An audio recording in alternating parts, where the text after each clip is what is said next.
Hi, I'm Jonathan from Potency World. This is the second part of our conversation about dyslexia, and in this episode, we're looking to diagnose dyslexia both in ourselves, our children, and our families to help them to understand. So, Reggie, talk to me about your inspiration for this chapter. Yeah, and to be honest, really happened started at work really, and obviously speaking to you in terms of diagnosing sort of dyslexia. Um, Basically, at work we had a sort of external company come in to talk to the managers and everyone about neurodiversity. And the big buzzword for me was when they came in, because I've never heard it being mentioned in this way, was superpower. And and that really sort of like got my interest. Anyway, to cut a long story short, I spoke to this external company about being getting tested for dyslexia because I've always known that I've got dyslexia. And so essentially I got tested, and they said that I've got moderate dyslexia. So I mean, I can go into it a little bit more, but I just wanted to find out about you guys in terms of sort of like diagnosing and whether you guys have been tested. Sinead, do you want to go next? Yeah, so I never actually officially got tested or had an official diagnosis. One teacher picked up on it when I was kind of just leaving primary school. Right. But then, yeah, and then after that, it was kind of never really looked at because I think at that time when it got diagnosed, like it still really wasn't a known thing. I'm not sure if when it was even brought up, if really my parents knew what it was, and I didn't really kind of know or understand it at that time. But it was probably that at that point that it was kind of the turning point for me in becoming aware of what sort of how it kind of was disadvantaging me, and like where I needed to sort of turn my attention to sort of balance things out. Well, I've just Googled why you've been telling about that, and it says in 1877, the reading and spelling difficulties or characteristics of dyslexia were first identified by Adolf Kussmaul. But I'm just going to do a big, I remember as well. There was a guy, but that was by the time I'd got to like 16, and we were doing our GCSEs, and he was in our class, and he had an official diagnosis of dyslexia, but the only sort of difference he had was that he got extra exam time, which I found absolutely absurd because I never needed additional time in exams because I always finished like a lot earlier than everyone else, so that would never have been helpful to me. I'm not sure if that's just me, but the extra time in exams is not helpful. I think as well as sort of hearing things the same, which we talked about in our last episode, the same would be said for seeing things the same. I think actually, Johnny, you gave me a really good tip. If you read something out loud, then you can spot mistakes more so than you can by just reading stuff over and over. You don't pick up on the mistakes, and that's been a really useful tip to me actually, is reading stuff out loud, but you can't do that in exams. no And the irony is that visual thinkers, so in neuro-linguistic programming, which is a skill I learned, and I think it's quite apposite for this conversation, the fact, oh God, I lost my train of thought again, but the fact that right, okay, let me go back to doing this search on Google, and SEN. Let's try that one. Right, so the earliest I can find is 1970. Advocacy of dyslexia with changing. Okay. And then the one below it. Oh, here we go. Right. So the dyslexia was recognised as a registered disability in the UK, covered by the Equality Act 2010. And then from a school, so dyslexia is classified as a learning disability on strength of special learner. That doesn't do that. I hate the term that it's a disability. I really do. Because Well, I feel like for a disability, something just has to completely disable you from being able to, or like make something really difficult for you. But dyslexia has so many advantages over disadvantages. And like, for example, a disability to me would be, you know, stereotypically, I guess, someone in a wheelchair, which disadvantages them. It doesn't really give them a lot of advantages. I can't imagine. I mean, I can't think of very many or one, but yeah, I feel like dyslexia definitely gives me more advantages than disadvantages. Yeah, same here. I think it's the speed of thought, as I said, so those multiple perspectives I was talking about in the last issue, trying to compress that into one stream of words that another person can understand is it's so difficult to do. And I only found out, so my diagnosing of dyslexia was basically self-diagnosed. So I was teaching some special educational need children, I say children, young adults, so 13 to 15, trying to teach them, because they obviously had dyslexia, how to do it. And as I was reading this book by this woman called, forgotten her name, but there's a lady who wrote the book, Bridges to Success.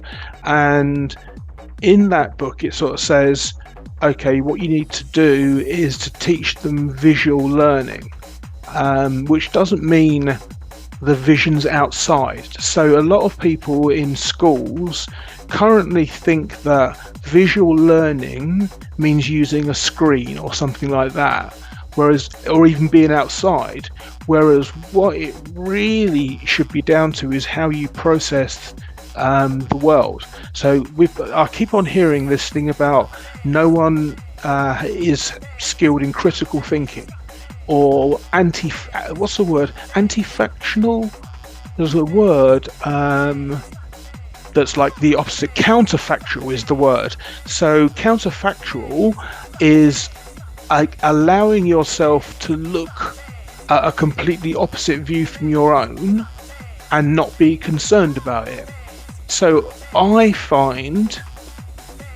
was reading this book and going, but at the same time, not a bit before, for the previous 4 years, I'd been writing this own book of mine, and in the books, I was recovering from the strokes, and I was volunteering in primary schools, and having a great relationship with the kids. It was really funny. We had a lot of fun, and suddenly, as I read the book, it goes, there were various excerpts from ex-patients of hers, client of hers, and they all said things like, oh yeah, I see the world from multi-perspectives. And I read that and I went, that's me. And then instantly I went back to the fact that I failed English.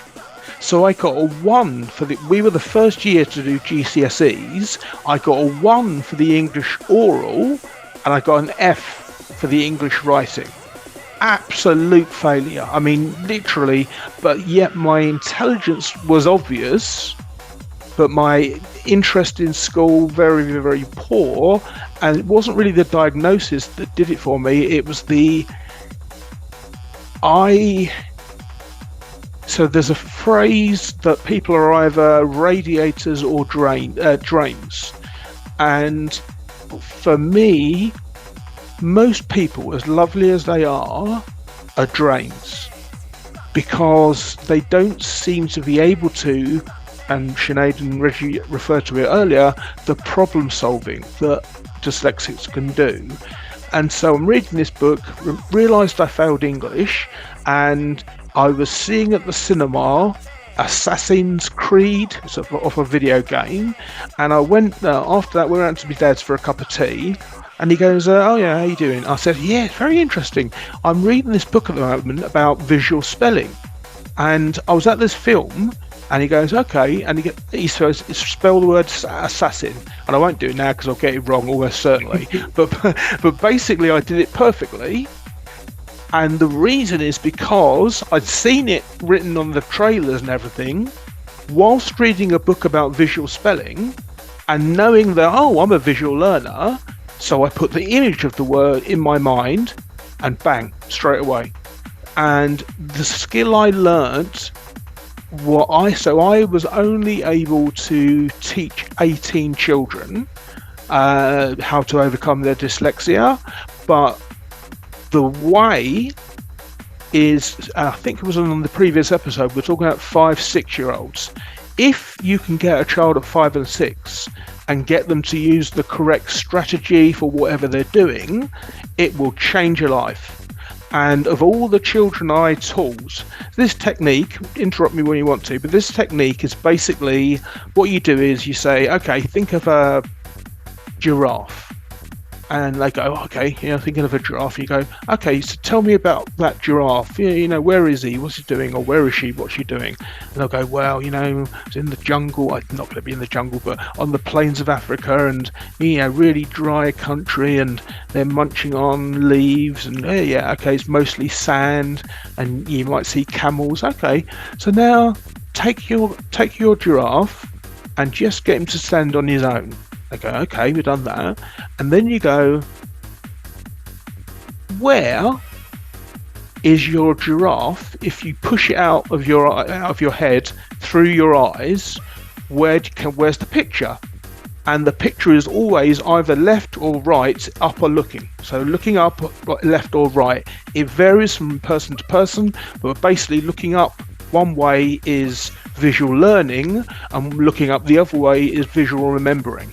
So what I did, I used to get these children to strongly build the link between the description and the image.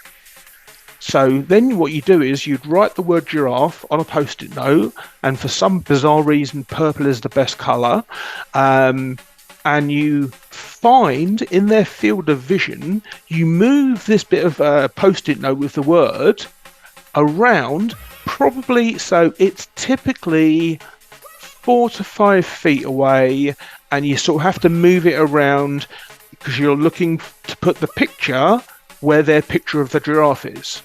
You find that space and go, I'd say make a camera noise. Now go, bit of fun, and then take the word down, and you go, right, okay, spell giraffe, and they spell it perfectly first time, and then you go, oh, excellent. Now you go, what's your favourite colour? And they say, oh, I love whatever it is. And you go, okay, make the letters of that word that colour, and you see them then create, because they're creating an image in their mind which is of the colours. So then when you ask them to recall the coloured image, you go, what's the last letter of the word? Okay, and the one before that, and the one before that, and what's the one before that, and the one before that, and they can spell the word in reverse order. Now, we have to be careful that reverse order is not backwards, because if you ask them to spell it backwards, you get a mirror image, which is one of the things we face. But if they've learned it this visual way, then they can spell the word backwards. And they did it first time, every time, for children I coached. Thoughts? I spoke for a long time now. Yeah, that's a really interesting way of doing it. I think I more have relied on sort of, is it mnemonics? Yeah. So, like, for example, one of the ones I use is business, which I always say bus in every side street. Ah. So that's how I remember how to spell business, and there's loads of kind of words like that I've done, that I use either mnemonics for, or I've just kind of repeated it over and over and over and over until I've got it. That is brilliant. So a lot of it is kind of, I suppose, repetition for me, and mnemonics. That's kind of how I. Well, yeah, mnemonics. I mean, I had never even thought about using those. Mm-hmm. Yeah. It's funny though. Have you got any other examples? Like, there's always Passing every side street. I think. Oh, the way it's I suppose it's not a spelling, but also obviously we get our right and left mixed up. Yeah. Like one of the other things I have to physically write with my right hand to work out my right and left. And then for north, which I think everyone did it in school, but it was never eat shredded wheat to know where north. North. We did naughty elephants. Naughty elephant sprays water. No, that's not right though. That doesn't work. There was a few, but it was sort of things like that. Naughty elephant squirts water, northeast, southwest. Yeah. Yeah. That was yeah. Okay. So Sinead, in your following, when you left primary school, one teacher said, "Oh, you might have this," and you didn't really look at it, so you weren't branded in as having a learning difficulty, or were you? I wouldn't say I was branded as having a learning difficulty. I think for me it was always because my dyslexia isn't severe, I would say. But then that could be down to the amount of kind of work that I did put into, to sort of, I guess, masking it or trying to improve any sort of pitfalls. But it wasn't really sort of picked up on. And as I said, when I was in school, I think it was kind of maybe just becoming a thing. But it just wasn't really something that was particularly diagnosed. I'd be interested, Reggie, is you said your daughter has dyslexia. How was her kind of diagnosis picked up compared to you? Was it just yourself because you are dyslexic? No, well, I didn't know I was dyslexic when she was diagnosed. I kind of knew I was, but it's something that you just mentioned about what was it? The learning, you said mnemonics. Mnemonics. No, not you, man. No, you said that you were at school and you said that you had a learning difficulty. I think it was more masking. Yeah. So. Oh, yeah. Right. So okay. So when I went through work, when I got tested, the person said, right, because you've been coping for so long, that your test score is probably going to be not too bad because you've been masking and coping with it for so long.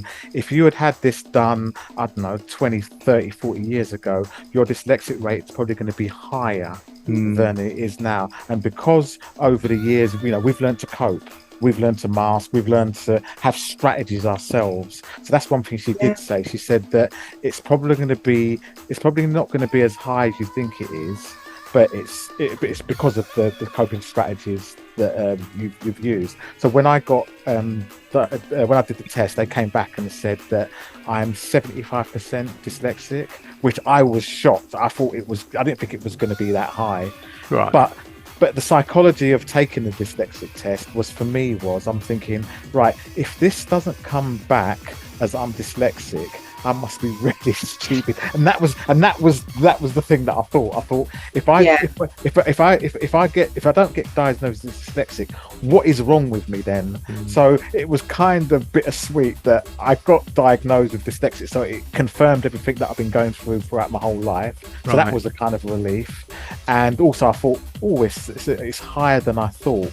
And then it was quite an emotional time to actually read the report, because when you read the report, it just comes up with so many things, and they've got to send it to your workplace, or they don't have to send it to your workplace, but they send a recommendation. So it's quite it's quite a journey that you go through when you do get tested. That's one thing I will say.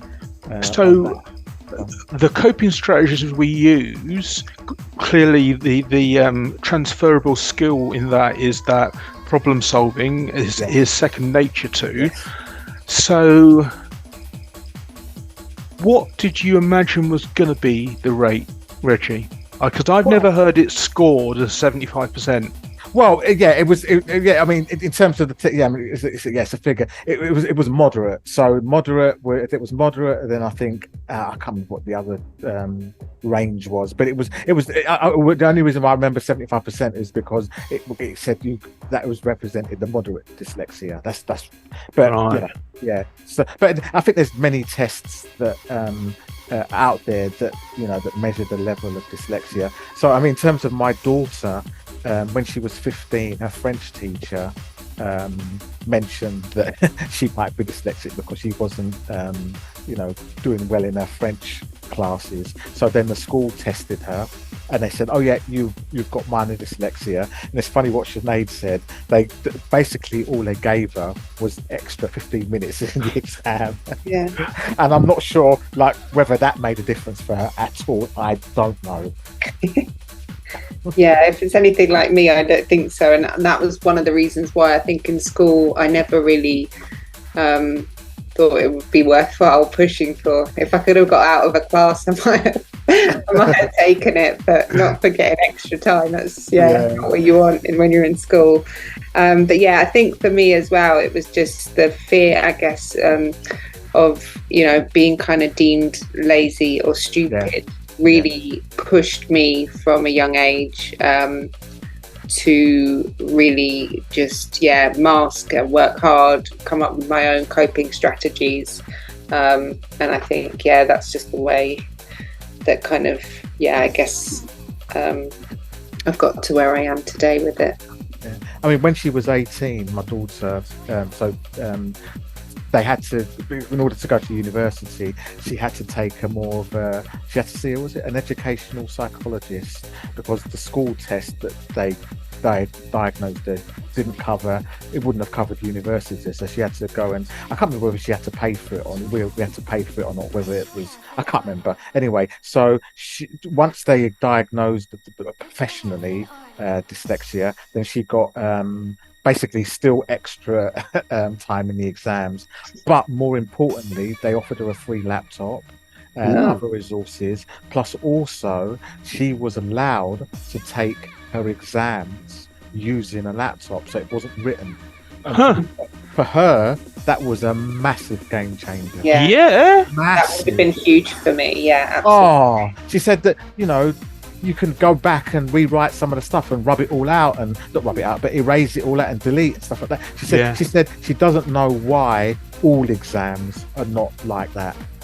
For everybody, not just dyslexic people, but for everybody. And I'm sure it's going to lean that way soon anyway.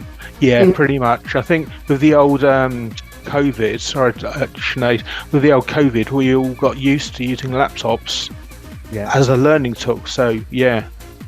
Well, during the exams, my children, they were doing their exams online during COVID. So I'm not sure whether they were writing anything. I'll have to ask them. But I don't think they were. How would you do it? It would have been typed. So I'm wondering whether COVID has sort of like accelerated, exams for universities and other things going forward. So and then when she was doing her postgrad to become a teacher, she was given even more resources: a free printer, some other office equipment, and basically additional support to help her sort of like become a teacher. So no, go on. So in terms of going through the educational system and being diagnosed, every step or every area that she's sort of like been in, she's had the support, she's been diagnosed, she's had the test, and she's been supported, which is a far cry, I believe, from what we actually went through. Yeah. I think it's interesting as well. It sounds like it gets better the higher up into education that you go. What do you mean? As in, initially it was just getting extra time in high school. And then obviously once at university, the laptop, and there just seems to be a little bit more understanding of what is actually needed and what would be helpful. And then obviously doing the PGCE stage for teaching, then again, there was kind of more support. So, and just more understanding of what support was needed rather than extra time in exams. Well, it's interesting because the support your daughter received is what's called the 2010 Equality Act, is what's called reasonable adjustments. So in any working environment, you're able to ask for, they don't have to give you it, but you're able to ask for reasonable adjustments for your particular condition. And yes, using Word as opposed to trying to write it down. I mean, I used to write documents that were basically all red, underlined, just underline, mistake after mistake after mistake. And when I used this strategy for visual spelling, I got to a point where there are so few red lines that when I have to put, I'll copy a word that I think I must have spelt this wrong, put it into Google, and it's like, no. And I am now not shocked, I am now amazed at how much better my writing is what am I doing? I think it's when I'm slowing down. So we're all hyper fast in our minds, and the mistakes happen because it's like people's names. So typically at the gym, and Reggie, you'll know this, typically for some reason everyone knows my name. And I say for some reason everyone knows my name, and I after 5 years of being at the same gym, I started making an effort to remember names, because for me names aren't important to the story. Like, tell me the story, I don't. But the trouble is, in those situations where everyone's calling each other by their name, I go, all right mate. And so what I did as a strategy, these coping strategies, what I did is, and what I do is, bloke in the changing room, his name's Chris, he's a local counsellor, so I call him Christina, and that makes me laugh, and because I'm laughing I remember it, and that's how I've done it. I've started making associations, because for me it has to link to something more meaty than just your name. I don't know what you guys think about that. No, I use exactly the same. So, and I've made a conscious effort over the last 4 or 5 years to try and remember people's names. And it's fun. It's fun going through that process. Sinead? Yeah, I mean, I don't know if I've actually made an effort in that department yet. Maybe that's my to-do list. But the problem is that I'm pretty rubbish at people's faces as well. Like, they're one way or the other. Yeah. I feel like I'm a bit rubbish with both. So, yeah, I mean, I've had people come up to me and I've had whole conversations, and I wouldn't for the life of me remember their name, where I ever met them, or who they are. Similar in that case. I'm as equally as bad. I was walking through Sainsbury's in not the Palmer's Green, Winchmore Hill Sainsbury's, and this bloke come up to me. He goes, "Oh, do you remember me?" I went, "No." What? He goes, "Oh, we were having this discussion one day, and you said this thing, and it changed my life, man. I really appreciate it." And I couldn't remember him at all. And it was only then that I realised that if a neuro, so we'll say that everyone's on a spectrum, but there are more neurotypicals than there are neurodivergents. And typically what I've found is, because I now know about my multiple perspectives, I now am able to shut up where I wasn't able to do that before. But yeah, faces and names, I just, basically everything, all of my brain resources, or most of my brain resources, are marshaled, and the purpose of them is multiple interpretations of now. So I'm very bad at memory, and yeah, memory tasks, I could make myself better, but it's not what I'm currently doing. If you do need a tip on someone's name, by the way, for anyone listening, my go-to is usually to ask for their email address. So you can send them an email or something so you can get their name. So yeah, that's kind of my secret tip, is if I can't remember someone's name, I'll ask for their email address. and hopefully it's not like I love dogs at Hotmail. Oh yeah. Yeah. Now you see, you say that, and I have a similar thing. Oh, by the way, the woman who wrote that book, Bridges to Success, is called Olive Hickmott. Hickmott, Olive Hickmott. So anyone that's out there that is dyslexic, get the book and look at her YouTubes, and you'll find your tribe very, very easily. What was the last thing you said, Sinead? Because I was going to jump on the back of it. About the email addresses. Yeah. So what do I do? Oh, okay, yeah. Basically, people only exist if I've got if your number's in my phone. If your number's in my phone, then I remember you. But other than that, not at all. Quite shocking, really. I hadn't paid attention to that before. What's your view, Reg? What in terms of what we were just talking about? Yeah. Visual. Yeah. I mean, like I say, I think in terms of remembering people's names, I just try and think of someone doing something really funny, and try and associate the name with that. But the one thing I was really going to ask you guys is just in terms of, because it's not about being diagnosed officially is one thing, and it could help you get extra time in the exam. But I think it's, for us, it's more importantly knowing that we could potentially be dyslexic, and then navigating our lives through that, if that makes sense.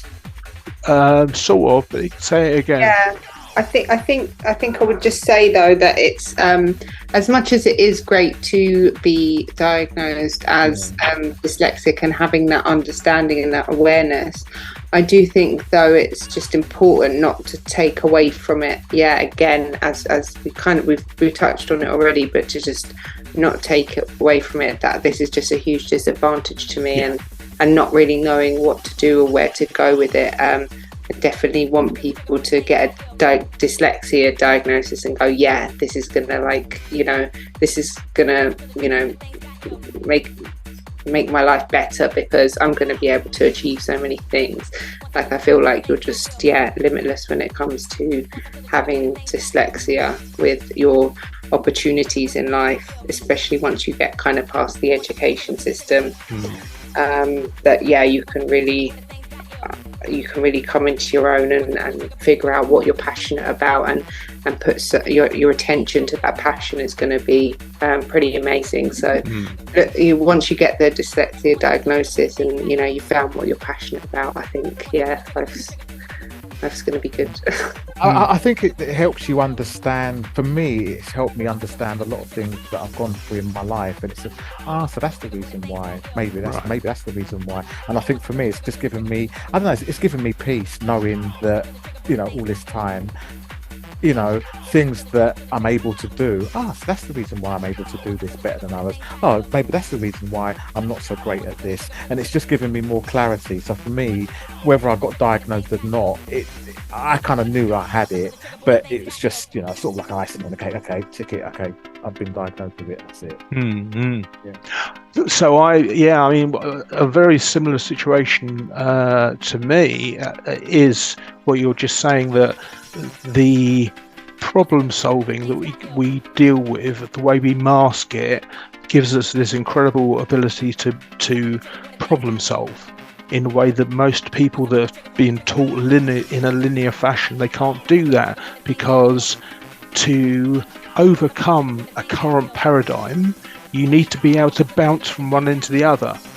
Whereas if you're always following the linear path, then you can't bounce from one to another. And my experience was very much so all through my life, before I realised, so literally until 5 years ago, I was going through life and people were saying to me, oh, Jonathan, this is the situation. I go, yeah, but, and I'd say, yeah, but, and I was pointing my finger in places around them, because my multiple perspectives then surround them, and I see it's like a sort of halo effect. Is it halo? It's like I'll tell you what it's like. It's like watching a 3D film without the 3D glasses on. I see that in that case it's 3 different cameras, but I see all of the different possibilities around that person. So I've gone through life and I didn't realise that I was being so rude, because people would tell me their truth, and I would always go, but. And the but basically means, no, your truth isn't right. I didn't need... I think it can be frustrating, right? That when you're pointing out all of these, spheres, or all of these different perspectives, that you can't get other people to see it. So they can't see it, and you really can't ever explain it to them. And half the time people either get annoyed with you or just think you're a nutter.